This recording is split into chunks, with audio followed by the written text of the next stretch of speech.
사사기 4장 1절에서 16절까지 말씀입니다.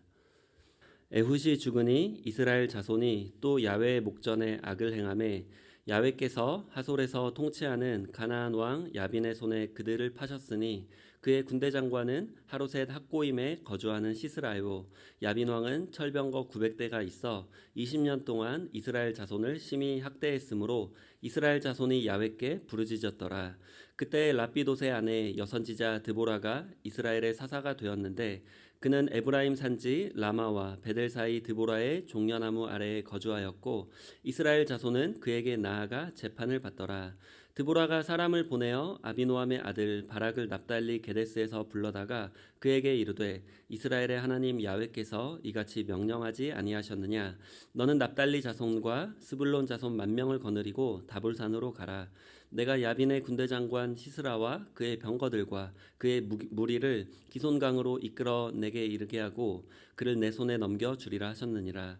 바락이 그에게 이르되 만일 당신이 나와 함께 가면 내가 가려니와 만일 당신이 나와 함께 가지 아니하면 나도 가지 아니하겠노라 하니 이르되 내가 반드시 너와 함께 가리라.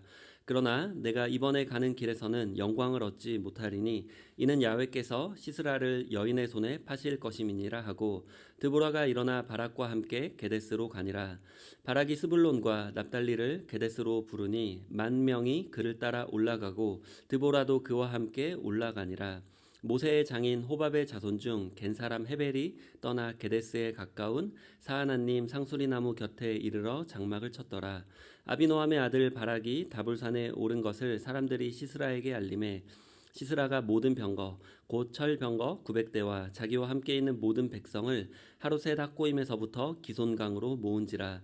드보라가 바락에게 이르되 일어나라. 이는 야훼께서 시스라를 내 손에 넘겨주신 날이라. 야훼께서 너의 앞서 나가지 아니하시느냐 하는지라.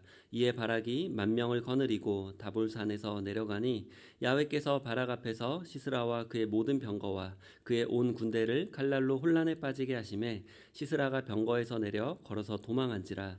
바락이 그의 병거들과 군대를 추격하여 하루셋 학고임에 이르니 시스라의 온 군대가 다 칼에 엎드러졌고 한 사람도 남은 자가 없었더라. 아멘. 오늘은 구약의 그리스도 41번째 시간인데요. 저는 오늘 본문 말씀을 가지고 그러나의 은혜 두 번째라는 제목으로 함께 은혜를 나누고자 합니다. 오늘 본문은 네 번째 사사인 여인 드보라를 통해서 하나님이 가나안 왕 야빈과 그의 군대 장관 시스라로부터 이스라엘을 구원해 주시는 내용입니다. 사사시대는 이스라엘 백성들의 죄가 동일하게 반복되면서 갈수록 악화되는 사이클이 반복됩니다. 언뜻 보면 절대적인 절망을 보여주는 것 같습니다. 그럼에도 불구하고 이스라엘 백성들을 향한 하나님의 구원은 계속 역사하고 있습니다. 그게 바로 그러나의 은혜입니다. 그러나의 은혜는 우리가 하나님께 은혜를 받을 만한 자격이 없지만 하나님께서 우리를 너무나 사랑하셔서 우리의 자격과 상관없이 일방적으로 베풀어 주시는 은혜입니다. 사사시대는 이러한 그러나의 은혜가 반복됩니다. 사사시대는 혼란스럽고 타락이 가득한 시대였지만 하나님의 은혜 또한 가득한 시대였습니다. 오늘날도 사사시대와 같이 혼란과 타락이 가득합니다. 하지만 하나님의 은혜 또한 가득하다는 것을 우리는 명심해야 합니다. 오늘 말씀을 통해서 우리의 자격과 상관없이 부어주시는 하나님의 크신 은혜를 다시 한번 깨닫고 누리시는 저와 여러분이 되시길 예수님의 이름으로 간절히 축원합니다. 첫 번째로 그러나 하나님의 은혜는 멈추지 않았습니다. 이스라엘 백성들이 세대를 거듭하며 갈수록 더욱더 심하게 짓는 죄는 다른 종류의 죄들이 아니라 똑같은 죄였습니다. 그들은 가나안의 우상을 섬기고 또 음란 문화와 탐욕 문화에 빠졌습니다. 하지만 하나님은 그들이 이제 가나안을 복음으로 정복해서 그 땅에 하나님 나라를 만들고 온 세계를 복음화하기를 원하셨습니다. 즉 하나님은 이스라엘 백성들을 향한 하나님의 백성으로 삼으셨던 꿈이 있으셨습니다. 그런데 백성들은 반복해서 똑같은 죄만 짓고 있었습니다. 본문 1절입니다. 에훗이 죽으니 이스라엘 자손이 또 야훼의 목전에 악을 행하매. 여기서 또라는 단어에 주목해 볼 필요가 있습니다. 세 번째 사사였던 삼갈이 죽자 백성들은 또다시 똑같은 죄를 지으며 타락해 갑니다. 이스라엘 백성들의 타락은 벌써 네 번째였습니다. 다른 죄도 아니고 항상 똑같은 죄를 반복해서 짓는데 하나님의 마음이 정말 답답할 것 같습니다. 우리가 자녀를 키우다 보면 이런 하나님의 답답한 심정을 조금은 이해할 수 있습니다. 저는 자녀 둘이 있는데 첫째는 아들인데 이제 4살 반이고 이름이 박태산입니다. 둘째는 딸인데 1살 반이고 이름이 산지입니다. 산지가 이제 어리다 보니까 아무래도 부모의 관심이 더 가게 되는데 첫째인 태산이가 항상 이제 질투하고 억울해합니다. 특히 산지가 태산이 장난감을 가지고 놀려고 하면 태산이가 굉장히 민감하게 반응합니다. 태산이는 장난감이 많이 있지만 산지에게 하나도 빼앗기지 않으려고 이제 몸으로 이제 등으로 산지를 이렇게 막습니다. 그러면 제가 이제 태산이에게 산지 하나만 줘야지, 이렇게 또 사이좋게 놀아야지, 이렇게 말로 이야기를 합니다. 그러면 태산이가 알겠다고 하면서도 끝까지 몸으로 막거나 또 제가 안 볼 때 다음에는 또 산지를 여전히 막는 그러한 모습을 보게 됩니다. 분명히 알았다고 대답했는데 똑같이 변하지 않는 그러한 모습을 볼 때 하나님의 이런 답답한 마음이 이제 조금은 공감할 수 있습니다. 그런데 산지도 이제 만만치가 않습니다. 태산이가 이제 몸으로 이 장난감을 막고 있으면 산지는 이제 포기하지 않고 옆에 가만히 서 있다가, 가만히 이렇게 앉아 있다가 태산이가 장난감을 가지고 다시 놀기 시작하면 그 틈을 노리고 장난감 하나를 짚고 이제 갑자기 도망칩니다. 요새 이제 19개월이 되면서 이제 빨리 걷기까지 가능합니다. 그래서 막 뒤뚱거리면서 도망치는데 이제 오빠한테 금방 붙잡히게 되는데, 붙잡히기 전에 장난감을 자기도 못 가질 바에야 너도 못 가진다 하면서 옆으로 던져버립니다. 그러면 태산이가 이제 산지를 뒤쫓다 말고 장난감을 쫓아서 다시 줍고 다시 와서 또 장난감을 가지고 노는데, 산지의 이런 모습을 보면서 이제 진짜 인간에게 태어날 때부터 원죄가 있구나라는 생각이 듭니다. 어떻게 보면 가족 중에서 가장 어린 이 산지에게서 이 원죄의 원래 모습, 날 것의 모습을 이렇게 보는 것 같습니다. 아직 도덕이나 이런 훈육으로 가공되지 않은 이 원죄의 모습을 이제 산지에게서 보게 됩니다. 조금만 마음에 안 들면 울고 던지고 소리 지르는 이러한 모습을 이제 원죄의 모습으로 이렇게 보게 됩니다. 그런 과정 가운데 저도 이제 저에게서 원죄의 모습을 또 발견하게 되는데, 이제 태산이의 이러한 반복되는 모습에 제가 이제 잘 설명하고 계속해서 이렇게 이해하고 가르쳐야 되는데 반복해서 말을 할수록 이제 언성이 높아지고 감정이 섞이면서 이제 화를 내면서 이렇게 태산이를 대하게 되는데, 특별히 이제 록다운이라 집에 있는 시간이 좀 많아졌는데 마치 사사 시대처럼 이렇게 반복되는 똑같은 죄의 모습이 이제 사이클로 나타나는 게 우리 가정의 이런 모습이 또한 되었던 것 같습니다. 그럼에도 이제 하나님의 그 은혜가 멈추지 않았기에 다시 또 결단하고 또 하나님의 은혜로 또 자녀들을 키우겠다고 또 결단하는 제 모습을 또 보게 됩니다. 이스라엘은 이러한 반복되는 죄악 때문에 이제 하나님은 그들을 가나안 왕 야빈의 손에 넘기시고 그들에 의해 학대를 받게 되는데, 백성들은 그제서야 하나님께 부르짖게 됩니다. 본문 2절과 3절입니다. 야훼께서 하솔에서 통치하는 가나안 왕 야빈의 손에 그들을 파셨으니 그의 군대 장관은 하롯의 학고임에 거주하는 시스라요. 야빈 왕은 철병거 900대가 있어 20년 동안 이스라엘 자손을 심히 학대했으므로 이스라엘 자손이 야훼께 부르짖었더라. 여기에 보면은 하나님이 이제 백성들을 가나안 왕 야빈의 손에 파셨다는 표현을 쓰고 있는데, 사사기에 이제 3-4번 정도 이 표현이 나타납니다. 이 파셨다의 원어는 마카르인데, 이 단어는 이스라엘의 이전의 신분이 어땠고 지금의 신분이 어땠고 앞으로도 어때야 할지를 말해 줍니다. 원래 그들은 애굽의 노예였습니다. 하나님이 그들을 값을 주고 사셨기 때문에 그들은 자유를 얻었고 가나안 땅에 정착할 수 있었습니다. 그런데 이들의 이 조건에는 하나님과의 올바른 관계 유지를 해야만 이 자유와 가나안 땅에 이러한 약속이 주어졌습니다. 그런데 이 백성들이 하나님과의 계약을 파기했기 때문에 하나님은 백성들을 다른 자들에게 다시 되파셔서 그들의 종이 되게 하셨습니다. 여기에서 그들은 가나안 왕 야빈이 됩니다. 가나안 왕 야빈은 20년 동안 심하게 학대를 했는데 이에 백성들이 이제 하나님께 부르짖게 됩니다. 사실 한두 번도 아니고 이제 이미 4번째나 똑같은 죄를 반복해서 짓고 있는데 하나님이 무시하실 법도 한데 이제 4번째 사사인 드보라를 세우셔서 이제 이 백성들을 다시 구원하십니다. 드보라의 역할을 보면 이전의 사사들과는 좀 다른 역할이 있습니다. 이전의 사사들은 직접 전쟁에 나가서 싸우는 역할을 했다면 드보라는 이제 여성이었고 또 직접 싸우지 않고 백성들을 재판하는 역할을 했고 또 하나님의 말씀을 전달하는 예언자의 역할을 했습니다. 이렇게 보면은 백성들은 똑같은 죄를 반복해서 짓고 있지만 하나님은 매번 새로운 방법을 이제 창의적인 구원을 이루는데 사용하십니다.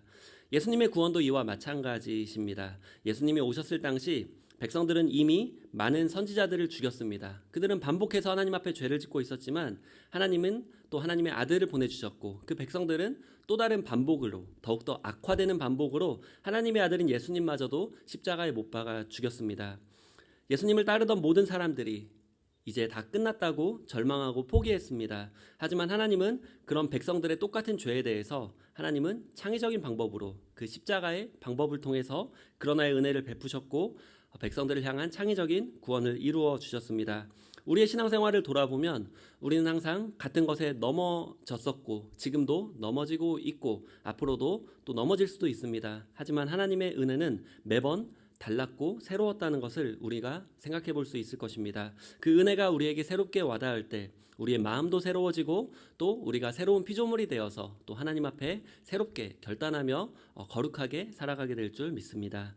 두 번째로 그러나 하나님은 사람을 찾으십니다. 사람들의 반복해서 짓는 죄를 보며 하나님이 직접 지으신 사람에게 실망하고 질려버리고 포기하시는 것이 아니라 하나님은 그들을 인내하시며 또 이해하시며 그들을 구원하시기 위해 사람을 찾으십니다. 이것은 우리가 당연하게 생각할 수 있지만 당연하지 않습니다. 저도 태산이를 사랑해서 낳았고 또 사랑해서 기르지만 똑같은 실수를 반복해서 지으면 이제 세 번째, 네 번째부터는 점점 화가 나고 이제 계속해서 반복되어 가게 되다 보면 이제 혼내게 됩니다. 하나님은 말씀으로 천지를 창조하셨는데 초자연적인 방법으로 그 적들을 죽이실 수도 있습니다. 그렇지만 하나님은 사람을 통해서 하나님의 구원을 이루어 가십니다. 오늘 본문에 등장하는 사사 드보라는 이제 예언자적 성향이 강한데 하나님의 말씀을 받아서 바락에게 전달합니다. 본문 6절과 7절 말씀입니다. 드보라가 사람을 보내어 아비노함의 아들 바락을 납달리 게데스에서 불러다가 그에게 이르되 이스라엘의 하나님 야훼께서 이같이 명령하지 아니하셨느냐 너는 납달리 자손과 스불론 자손 10,000명을 거느리고 다볼산으로 가라 내가 야빈의 군대 장관 시스라와 그의 병거들과 그의 무리를 기송강으로 이끌어 내게 이르게 하고 그를 내 손에 넘겨주리라 하셨느니라. 아멘. 하나님의 말씀은 반드시 성취됩니다. 여기서 바락이 그 납달리 자손과 스불론 자손을 거느리고 가는 것과 또 그 하나님이 그 군대 장관 시스라와 그의 병거들과 그의 무리를 기손강으로 이끌어내어서 그 바락의 손에 넘겨주는 것은 하나님이 이미 말씀하셨기 때문에 100% 이루어집니다. 이미 전쟁에서 승리한 것이나 다름없습니다. 바락은 그저 전쟁터에 참여하기만 하면 됐습니다. 그런데 바락은 조금 이상하게 대답합니다. 본문 8절입니다. 바락이 그에게 이르되 만일 당신이 나와 함께 가면 내가 가려니와 만일 당신이 나와 함께 가지 아니하면 나도 가지 아니하겠노라 하니 이것은 모세가 하나님의 말씀을 여호수아에게 전달했을 때 여호수아가 했던 반응과 좀 다른 것을 우리가 알 수 있습니다. 모세가 하나님의 말씀을 받아서 여호수아에게 전달했을 때 여호수아는 그 말을 듣고 바로 싸움터에 나가서 그 전쟁에서 항상 승리했습니다. 그런데 바락은 드보라를 통해서 하나님의 말씀이 주어졌는데도 드보라가 같이 가면 나도 가겠다 이러한 조건을 내겁니다. 이에 드보라도 그 바락의 조건에 승낙은 하지만 또 다른 조건을 내겁니다. 본문 9절 말씀입니다. 이르되 내가 반드시 너와 함께 가리라. 그러나 내가 이번에 가는 길에서는 영광을 얻지 못하리니 이는 야훼께서 시스라를 여인의 손에 파실 것임이니라 하고 드보라가 일어나 바락과 함께 게데스로 가니라. 바락이 직접 전쟁터에서 목숨 걸고 싸우지만 영광은 얻지 못한다는 것입니다. 실제로 드보라가 바락과 함께 가긴 했지만 전쟁터에 나간 것은 바락이었습니다. 바락이 목숨 걸고 다 싸웠고 또 다 이긴 전쟁이었지만 이제 적의 대장인 시스라가 이제 그 전쟁에서 패해서 도망치게 되는데 야엘이라는 여인에게 도망치는데 그 여인이 이제 시스라의 관자에 말뚝을 박아서 이제 죽이게 됩니다. 즉 이 전쟁의 영광을 바락이 아닌 야엘이 받게 되는 것을 볼 수 있습니다. 그리고 이 전쟁의 승리를 노래하는 사사기 5장 이제 보게 되면은 이 전쟁에 참여한 지파가 있고 참여하지 않은 지파의 이름이 나열됩니다. 하나님의 구원 전쟁에 참여한 지파는 에브라임, 베냐민, 스불론, 이사갈, 납달리 지파들이었는데 하나님은 이들에게 영광과 즐거움으로 갚아주실 것을 약속합니다. 반면에 이 전쟁에 참여하지 않았던 아셀, 루벤, 므낫세 지파들에게는 하나님은 수치로 갚아주실 것을 이들이 노래합니다. 여기서 보면은 하나님의 말씀은 주어졌지만 거기에 반응하는 인간의 모습을 볼 수가 있습니다. 한 남자의 아내였던 드보라가 사사가 되었다는 것은 어떻게 보면 남자만 인정하고 또 하나님이 쓰시는 시대에 여자가 사사가 되었다는 것은 그만큼 하나님이 쓰실 사람이 없었다는 것을 의미합니다. 또한 그 시스라의 목숨을 끊었던 한 여인이었던 야엘도 어떻게 보면 사람이 없어서 바락이 하나님의 말씀에 순종하지 않아서 하나님이 야엘을 세워서 그 영광을 받게 하시는 것을 볼 수가 있습니다. 또 전쟁에 참여했던 지파들, 참여하지 않았던 지파들을 보면 또 알 수 있습니다. 하나님은 오늘도 사람을 찾으십니다. 예수님은 완전한 사람으로 또 완전한 하나님으로 이 땅에 오셔서 구원을 이루셨습니다. 그런데 이제 그 구원의 복된 소식을 전할 사람을 또 찾고 계십니다. 하나님이 직접 하실 수 있지만 우리와 동행하기를 원하시고 또 우리를 사용하기를 원하시고 또 우리에게 상을 주시기를 원하시고 복을 주시기를 원하셔서 우리를 찾으시는 것입니다. 또 이번 주 주일부터 우리는 록다운이 풀리면서 함께 모여 예배를 드리게 됩니다. 이 예배는 예배를 드리는 예배자들도 필요하지만 예배를 섬기는 봉사자들도 필요합니다. 하나님은 예배드릴 사람도 찾으시지만 이 예배를 위해서 섬길 사람 또한 찾으십니다. 하나님은 기쁨으로 섬길 사람을 찾으시고 그들에게 반드시 영광과 즐거움으로 갚아주실 것입니다. 최근에 이제 청년부 찬양팀에 오랫동안 섬겼던 한 자매가 이제 결혼하고 이제 올라가게 되었는데 이제 당장 찬양팀을 인도할 이제 사람이 없어서 찬양팀의 한 형제에게 이제 연락을 했습니다. 이제 찬양팀 리더로 섬겨달라는 연락이었는데 이제 연락을 받았던 그 형제도 이제 그런 연락일 줄 알았다라는 말을 했는데요. 이제 기도해보고 결정 알려주겠다 이렇게 말을 하는 거예요. 그래서 저는 당연히 보통 기도해보고 알려준다라고 하면 거절하잖아요. 그래서 이제 거절일 줄 알았는데 한 1시간 정도 뒤에 그 형제에게서 전화가 왔는데 이제 전도사님 제가 기도해봤는데요 이렇게 하는 거예요. 그래서 안 되겠다. 거절할 것 같은 이런 마음이 들었어요. 거절할 때 보통 기도한다. 또 기도해봤는데요. 이런 말을 쓰잖아요. 그랬는데 이제 이 형제가 섬기겠습니다. 이런 말을 하는 거예요. 그런데 이 형제의 상황이 내년 초에 이제 결혼을 하게 되는데 어쨌든 자기가 섬길 수 있는 데까지 최선을 다해서 섬기겠다 이런 말을 하는 거예요. 그러면서 또 붙이는 말이 자기가 찬양은 잘 못하는데 이제 찬양 싱어들을 잘 붙여주면 또 잘 섬기겠다 이런 말을 하더라고요. 그러니까 자기가 잘해서도 아니고 자기가 잘 못하지만 그래도 하나님의 부르심이 있으니까 또 그 자리에 사람이 필요하니까 섬기는 그 형제의 모습을 보고 제가 너무나 기뻤습니다. 그런 것을 보면서 하나님이 얼마나 더 기뻐하실까라는 생각이 들었습니다. 여기서 우리가 알 수 있는 것은 섬기는 찬양을 얼마나 잘하고 못하고가 중요한 게 아니라 섬기려는 그런 마음이 있는 것이 또한 중요하고 또 하나님을 향한 그러한 은혜가 또 중요하다는 생각이 듭니다. 오늘날 교회들을 보면 특별히 큰 교회일수록 섬길 사람을 찾기가 어려워서 사역자나 교회 직원들이 교회의 모든 일을 다 맡아서 하는 것을 볼 수 있습니다. 봉사의 자리였었지만 이제는 교회 사역자나 직원들이 하는 일로 바뀐 일들이 많이 있습니다. 물론 사역자나 직원들이 그런 일들을 할 수 있지만 봉사를 다 할 수 있지만 성도님들이 받게 될 영광과 즐거움을 빼앗게 됩니다. 좀 안타까운 경우가 됩니다.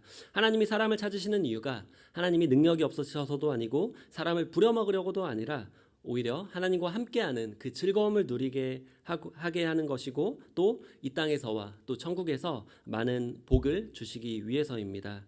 교회에도 3D 봉사가 있다고 합니다. 주일학교 교사, 또 식당 봉사, 또 주차 안내 봉사입니다. 오늘날은 이제 찬양팀도 또 다른 3D가 된 것 같습니다. 예전에는 이렇게 앞에서 찬양하고 사람들의 관심을 받는 걸 좋아했지만 요즘은 너무나 개인적이고 또 앞에 나서는 게 조금 부담스럽기 때문에 아무도 찬양팀을 잘 섬기려고 하지 않는 것 같습니다. 오히려 우리들은 하나님이 사람을 찾으신다는 이러한 말씀을 기억하면서 다른 분들이 섬기기 힘들어하는 자리에서 더욱더 섬겨야 될 것입니다. 그랬을 때 하나님이 더 큰 영광과 즐거움으로 반드시 갚아주실 것입니다. 세 번째로, 그러나 하나님이 직접 구원하십니다. 우리가 사사기를 볼 때 조금 관점을 조금 다르게 볼 필요가 있습니다. 사사기의 주인공은 죄악을 반복해서 짓는 백성들이 아닙니다. 또한 그들을 구원하는 사사들도 아닙니다. 그렇기 때문에 우리는 삼손이나 기드온 같이 사사들의 영적인, 도덕적인 또 결함에 집중해서도 안 됩니다. 사사기의 주인공은 그러나의 은혜로 한결같이 변함없이 자격 없는 백성들을 직접 구원하시는 하나님이십니다. 사실 가나안 왕 야빈에게는 철병거 900대가 있었습니다. 당시에 최강대국이었던 애굽도 철병거를 가장 많이 가질 때가 1200대였다고 합니다. 그만큼 이 가나안 왕 야빈은 그 초강대국이었던 애굽과 견줄만 할 정도로 강대국이었습니다. 오늘날로 말하면 핵잠수함이 있고 또 항공모함까지 보유한 초강대국이었던 것입니다. 그런데 하나님은 비를 내리셔서 이제 그 철병거들을 무력하게 하시고 또 인간의 노력으로 쌓았던 바벨탑과 같은 그 철병거 900대를 이제 그 시스라는 스스로 철병거에서 내리게 하심으로 걸어서 도망치게 하십니다. 철병거에만 타면 무적일 줄 알았지만 이제 하나님의 그러한 초자연적인 역사를 통해서 스스로 철병거에서 내려오고 이제 걸어서 비참하게 이제 도망을 칩니다. 그리고 시스라는 평소 자신과 친분이 있었던 헤벨의 집으로 도망을 갑니다. 이때 헤벨의 아내 야엘이 있었는데 시스라가 목이 너무 말라서 물을 달라고 하자 이 야엘은 이제 엉긴 젖, 이제 즉 발효된 요거트나 치즈를 말하는데 여기서는 발효된 요거트를 이제 말합니다. 요거트에는 수면을 유도하는 트립토판 호르몬이 들어있는데 시스라는 이 요거트를 마시고 깊은 잠에 빠지게 됩니다. 이때 야엘은 말뚝을 시스라의 관자에 대고 힘껏 박자 이 말뚝이 관자를 뚫고 나와서 땅까지 박히게 됩니다. 그렇게 시스라는 죽게 되고 이 전쟁을 기점으로 가나안 왕 야빈은 이스라엘에게 향했던 학대를 멈추게 되고 오히려 이스라엘에게 서서히 정복을 당하게 됩니다. 여기서 시스라는 헤벨의 집에 찾아왔지만 헤벨이 죽일 수도 있었지만 하나님은 이 야엘을 통해서 시스라를 죽이게 하십니다. 그리고 이 전쟁에서 힘이 센 바락이 전쟁을 마무리 짓는 것이 아니라 드보라가 말했던 대로 그 영광을 야엘이라는 그런 이방 여인이 차지하게 됩니다. 그리고 이 당시에는 힘없는 여성이었던 드보라가 사사로 있습니다. 결국 이 모든 것은 하나님이 직접 구원하신다는 것을 보여줍니다. 사사기 4장 23절에 보면 이와 같이 이날에 하나님이 가나안 왕 야빈을 이스라엘 자손 앞에 굴복하게 하신지라. 여기 보면 하나님이 굴복하게 하셨다라고 말씀하고 있습니다. 드보라도 아니었고 또 바락도 아니었고 또 전쟁에 참여한 그 지파들도 아니었고 또 마지막에 시스라의 목숨을 끊었던 야엘도 아니었고 하나님이 그 이스라엘을 구원하셨다. 또 그 이스라엘의 적을 굴복하게 하셨다고 말씀하고 있습니다. 우리는 사도행전의 연장선을 살아가고 있습니다. 사도들은 사실 사도들의 행전이 아니라 성령님의 행전입니다. 하나님이 사도들을 통해서 성령님이 직접 구원을 이루신다는 내용이 맞습니다. 오늘도 성령님은 마지막 때가 가까워올수록 사람을 통해서 더 많은 구원을 이루기를 원하시고 또 하나님의 교회를 하나님의 사람들의 섬김으로 더욱더 풍성하게 만들기를 원하십니다. 이제 록다운이 풀리고 우리에게 이제 섬길 기회가 다시 한번 열리게 되고 또 복음을 전할 기회가 다시 한번 열리게 됩니다. 하나님은 하나님이 직접 구원하시지만 사람을 통해서 사람에게 복 주시려고 하나님의 일에 쓰임받을 사람을 찾으십니다. 바라기는 하나님의 이 영광스러운 일에 또 즐거움과 복을 받는 이 일에 우리 모두 참여하셔서 하나님의 큰 영광과 즐거움에 참여하게 되시길 예수님의 이름으로 간절히 축원합니다.